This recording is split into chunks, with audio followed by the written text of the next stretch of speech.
FIDE विश्व rapid शतरंज championship का आखिरी 13वां राउंड और भारत के प्रज्ञानंदा एक बार फिर से मैग्नस कार्लसन के सामने होंगे। मैग्नस कार्लसन से उनका मुकाबला FIDE विश्व कप के फाइनल में हुआ था, जिसकी वजह से उन्होंने कैंडिडेट में भी जगह बनाई थी प्रज्ञानंदा ने, और एक बार फिर से कार्लसन के सामने प्रज्ञानंदा हैं। अगर कार्लसन को हरा दें प्रज्ञानंदा तो ये टूर्नामेंट बहुत ज़्यादा ओपन हो सकता है और टाई ब्रेक जो है वो खेलना पड़ेगा मैग्नस कार्लसन को फिर।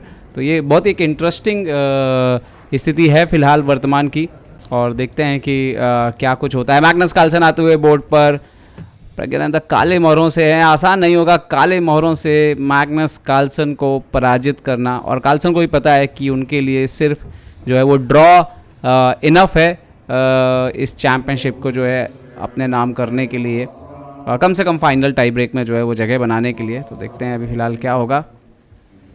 यहाँ पर मुकाबला जो है उसकी शुरुआत बस होने को ही है। मैग्नस कार्लसन क्या 5वीं बार विश्व रैपिड का खिताब जीत दर्ज कर पाएंगे? क्या लगातार दूसरी बार जो है इस खिताब को हासिल करेंगे? और अगर जीतते हैं तो ये 5वीं बार होगा उनके खेल जीवन में जब उनके पास रैपिड का विश्व खिताब होगा।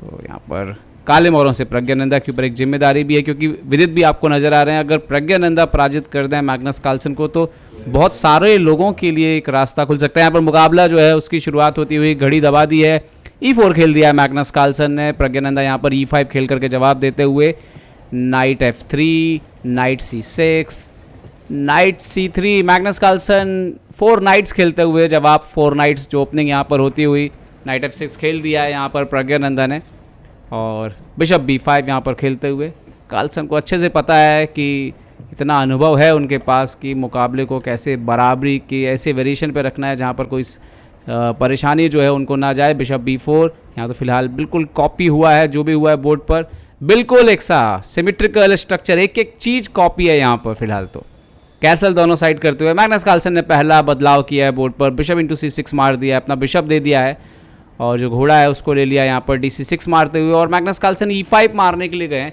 इसमें ब्लैक के पास थोड़ा कंपनसेशन रहता है, आप देख सकते हो एक पॉन दिया है लेकिन बिशप दिया है यहाँ पर, रुक E1 यहाँ पर, रुक E8, नाइट आता हुआ D3 पे बैक। कंपनसेशन ये है कि कार्लसन का बिशप जो है वो अभी तक नहीं निकला है, और यहाँ पर एक्सचेंज करते हुए भी bishop into C3, D into C3 और नाइट इंटू E4। तो फाइनली जो है वो सब कुछ बराबर हो चुका है यहाँ पर। मैग्नस कार्लसन क्वीन F3 लाते हुए यहाँ पर, और कहीं से फिलहाल प्रज्ञानंदा के पास कोई एज नहीं है, तो बहुत इसको कहते हैं आप एक्सपीरियंस। आप देखिए कि अगर आप उनको सिर्फ आधा पॉइंट चाहिए तो आपको किस तरीके से चेस खेलना है मैग्नस कार्लसन दिखाते हुए, क्योंकि ज़्यादा आप मौका नहीं दे सकते। क्वीन F6 आ गए, ज़्यादा मौका आप दे नहीं सकते। Queen into F6, night into F6, सब कुछ बराबर। अपोजिट कलर एंड गेम आने वाला है, पॉन स्ट्रक्चर बिल्कुल एक सा है एक दूसरे का। बिशप F4 C7 के पॉन पर यहाँ पर आक्रमण करते हुए, और बदले में रुक जो है प्रज्ञानंदा का वो E2 पर अंदर आते हुए, बट रुक C1 से पहले डिफेंड करेंगे, उसके बाद रुक E1 से एक्सचेंज कर देंगे, क्योंकि अभी तो आपको अपना बिशप भी जो है वो निकालना है। और यहाँ पर प्रज्ञानंदा अपने बिशप की ओर हाथ ले जाते हुए बिशप को निकालते हुए F5 पर आप देखोगे ऑलमोस्ट सिमेट्रिकल है अगर नाइट की पोजीशन को छोड़ दें, लेकिन प्रज्ञानंदा ने मैग्नस कार्लसन ने यहाँ पे रुक D1 खेला है, नाइट को फिलहाल सपोर्ट लगाया है, और शायद अब वो किंग F1 लाएंगे और उसके जरिए उस हाथी पर जो है उसको चुनौती देंगे। तो यहाँ पर ज़्यादा कुछ है नहीं प्रज्ञानंदा के पास, और बिल्कुल सही तरीका यहाँ पर मैग्नस कार्लसन का अपने खिताब को दोबारा हासिल करने के लिए। उन्हें कोई भी रिस्क लेने की ज़रूरत है नहीं, लेकिन चाहे आप कोई भी मैच खेल रहे हो आपके मोहरे खेलने चाहिए बोर्ड पर, वो बात आपको यहाँ पर नजर आएगी। नाइट D5 आते हुए प्रज्ञानंदा थोड़ी सी चुनौती देते हुए ऊँट को देखते हैं, ऊँट को कहाँ पर रखेंगे वापस। बिशप D2, तो मैग्नस कार्लसन को पता है सब कुछ सेफ है, कहीं से कोई खतरा नहीं है, तो उसी हिसाब से वो जो है संतुलित चालें चलते हुए यहाँ पर B5।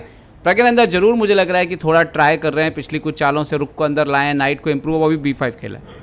नाउ किंग F1, हाथी से पूछ रहे हैं आप सपोर्ट लगाएंगे तो दोनों एक्सचेंज हो जाएंगे, दोनों रुक। हाथी पीछे से आता हुआ, और यहाँ पर आप देख सकते हो कि अब ज़्यादा कुछ गेम में नहीं रह गया है, मेरे ख्याल से एक्सचेंजेस करेंगे लेकिन टाइमली। ओके, नाइट B4, पहले उन्होंने बोला नाइट को एक्सचेंज करते हैं सबसे पहले। सो अगर आप नाइट से मारते हैं तो फिर C वाला जो पॉन है वो B4 पे चला जाएगा, knight into B4, C into B4। Pawn structure में थोड़ा बदलाव जरूर हुआ है, लेकिन पहले C पॉन डबल थी मैग्नस की, अब B पॉन डबल है और A6 करके उन्होंने B5 को सपोर्ट लगा दिया है यहाँ पर प्रज्ञानंदा ने। देखते हैं मैग्नस कार्लसन अगली चाल क्या चलते हैं यहाँ पर। एक तो है कि आप रुक एक्सचेंज कर लीजिए दोनों, और उसमें बस आपको यही है कि एक पॉन आपको देना पड़ सकता है, या आप रुक E1 के बाद बिशप से मार सकते हैं। ओके, यहाँ पर देखते हैं कि प्रज्ञानंदा का जवाब क्या देंगे। मैग्नस कार्लसन ने बिशप E3 खेला है, C2 वाला पॉन दिया है जानबूझ के, इसीलिए दिया है क्योंकि आफ्टर वो जो पूरा एक्सचेंज हो रहा है इनका रुक भी अंदर आ रहा है, तो अल्टीमेटली जो C2 का पॉन मिला उसके बाद कार्लसन को भी C7 का पॉन मिल जाएगा। पोजीशन एकदम बराबर। यहाँ पर बिशप F5, रुक इंटू C7, और यहाँ पर दोनों खिलाड़ी ड्रॉ पर सहमत हो गए हैं क्योंकि ज़्यादा कुछ मैच में बचा नहीं हुआ था। तो कार्लसन ने देखिए कितनी प्रोफेशनल तरीके से आप देखिए कि मैच को अपने कंट्रोल में लिया, और इसके साथ ही मैग्नस कार्लसन विश्व रैपिड शतरंज चैंपियन बन गए हैं लगातार दूसरी बार, और कुल मिलाकर के 5वीं बार मैग्नस कार्लसन बने विजेता।